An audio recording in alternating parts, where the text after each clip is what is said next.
مرحبا بالجميع. كيف تتصرف لو أن الطيور عندك يعني لم تتزوج؟ يعني الطيور في موسم التزاوج، ومع ذلك الطيور لا تريد أن تتزوج. طبعا انا اول ما يعني اشتريت العصافير، اشتريت يعني زوج من العصافير الاسترالي. وبعدين انا يعني كنت يعني امل، وكنت يعني اتمنى ان ان العصافير تبيض بسرعه. يعني اي انسان في الدنيا بيشتري العصافير او بيشتري البغبغاوات فبيتمنى ان الطيور يعني بيبقى عنده يعني اشتياق وتعجل ان الطيور تبيض. فانا جبت العصافير ديت، وبعدين مر عليهم سنه ومع ذلك ما فيش اي تزوج تماما. مر سنتين، مر 3 سنين، ومع ذلك ما فيش اي تزوج. ما فيش العصافير لم تنتج ولم تتزوج. بصراحة أنا قلت خلاص هم ضمت كده يعني، وخلاص زينة وخلاص في البيت وخلاص. فسبحان الله، يعني القصد كله اللي أنا بقول لحضرتك إن الطيور ممكن تفضل عندك مدة طويلة جدا، مع إنه أنت متأكد من الجنس، يعني متأكد إن هم ذكر وأنثى.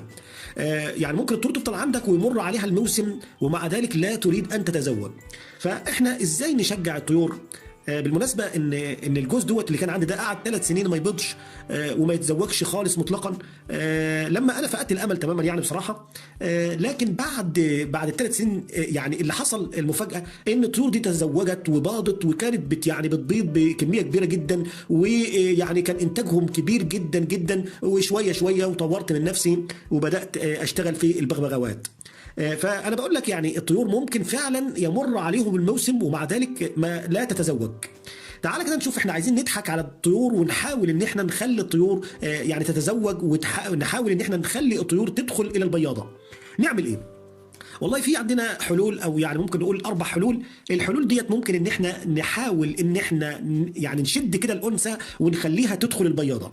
خلي بالك معايا لما تلاحظ ان في طيور عندك كده في الطيور اللي انت شاريها. الطيور ديت انت ما بتشوفهاش، يعني بمجرد ان انت تدخل او يحسوا ان انت داخل الغرفه مباشره الطيور بتدخل البياضه. والله دي ميزه وعيب في نفس الوقت. يعني ميزه لان الطائر يعني بيشعر بالامان في البياضه، فبالتالي هيبقى في امل كبير ان هو يفرخ وان هو يتزوج، لان البياضه بالنسبه له هي مصدر الامان. العيب الثاني ان العيب بقى في الموضوع دوت ان انت ما بتشوفش الطيور، يعني ما بتشوفهمش. بمجرد ما يحسوا بدخولك عليهم على طول مباشره يخشوا بسرعه للبياض. طيب انا اعمل ايه عشان يعني انا نفسي ان الطيور تبيض؟ اعمل ايه؟ ازاي اخلي الطيور لو ان هي ما بتخشش البياضه، ازاي ان انا اشجعهم على دخول البياضه؟ اول حاجه قال لك ان انت ممكن مثلا تحط اكل في البياضه، في فتحه البياضه.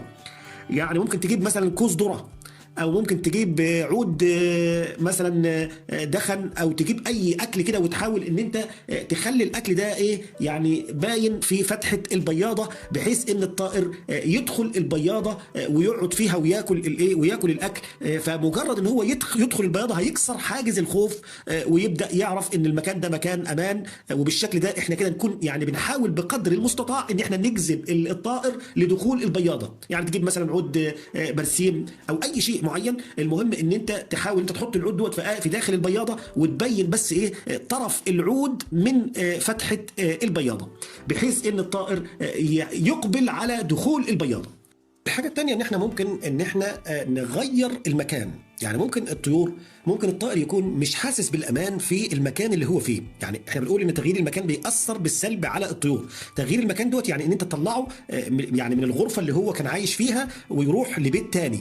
انما بالنسبه لتغيير المكان يعني تغيير القفص، تغيير مكان القفص. يعني مثلا انا عندي سلاكه فيها مثلا 5 ادوار، فانا هاخد الزوج اللي هو مش عايز يشتغل او اللي هو متاخر في الشغل ومش عايز يتزوج، فهحاول ان انا اخده من الدور مثلا اللي تحت واطلعه مثلا للدور الاعلى.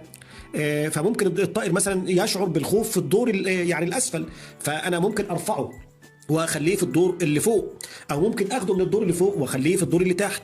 يعني المهم ان انا اغير له مكانه، هيشعر بان في في قفص جديد، في سلاكه جديده.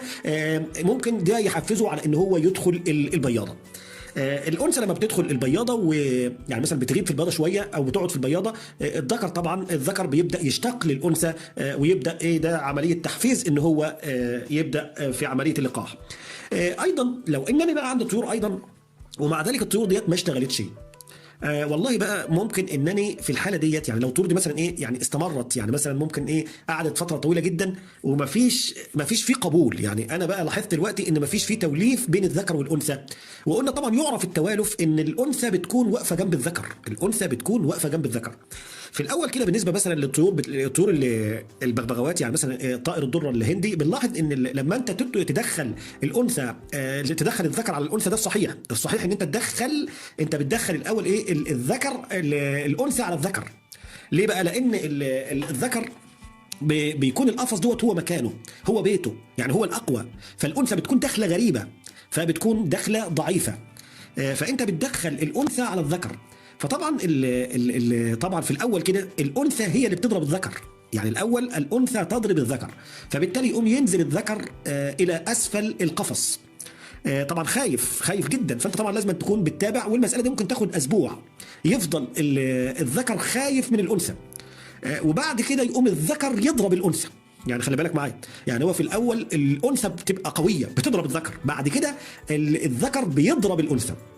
طيب الموضوع ده يستمر معايا لحد 10 ايام. انا لاحظت ان الطيور مفيش فيه تزاوج.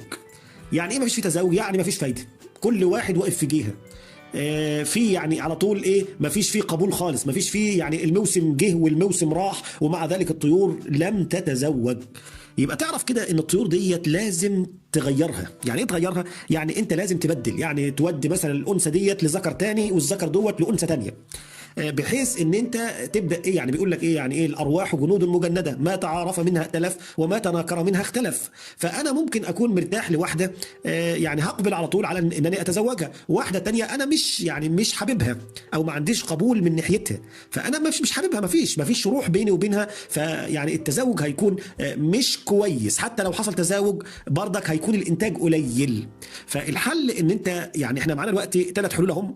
اول حاجه ان انا يعني احاول ان انا احفز الانثى ان هي تدخل البياضه، ان انا احط اي طعام، عود دخن، احط مثلا عود برسيم، احط كوز ذره، المهم ان ايه، ان انا اشجع الانثى ان هي تخش البياض. الحاجه الثانيه انني والله لازما انني اشوف الطيور، واحاول ان انا اغير السلاكه، اغير الادوار في نفس الغرفه هغير. يعني مثلا القفص ده لو كان قفص مثلا ايه، هو قفص دور واحد بس، هقوم اخد القفص ده من الجانب مثلا اليمين دهوت واحطه على الجانب الشمال، او احطه مثلا جنب عصافير تانية.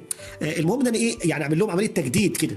الحاجه اللي بعد كده الثالثه، انني احاول انني بقى لو ما مش الانثى مش متوالفه مع الذكر، احاول انني احاول ان انا ابدل. طيب بعد كده ممكن ايضا الحل الرابع ان انا اجيب بيضه، من يعني مثلا عندي زوج مثلا مش بيشتغل، لا يريد ان يتزوج ولا يريد ان يعني يبيض ولا اي حاجه، والزوج ده برضك يعني متوالف، ويعني بيقف جنب بعضه، والذكر بياكل الانثى وكله تمام، بس برضك مش عايزين يبيضوا. فممكن برضك ان احنا نستخدم البيض اللي هو البيض غير المخصب، او البيضه الفاسده، ان انا ادخل بيضه في البياضه، فدي هتحفز الانثى على عمليه البيض. او ممكن استخدم البيضه الايه اللي هي البيضه البلاستيك. وبالشكل ديت كده طرق بتخلي الطيور تبيض. وطبعا لو انت عملت الطرق دي كلها، لابد حتما ان الطيور ان شاء الله هتبيض.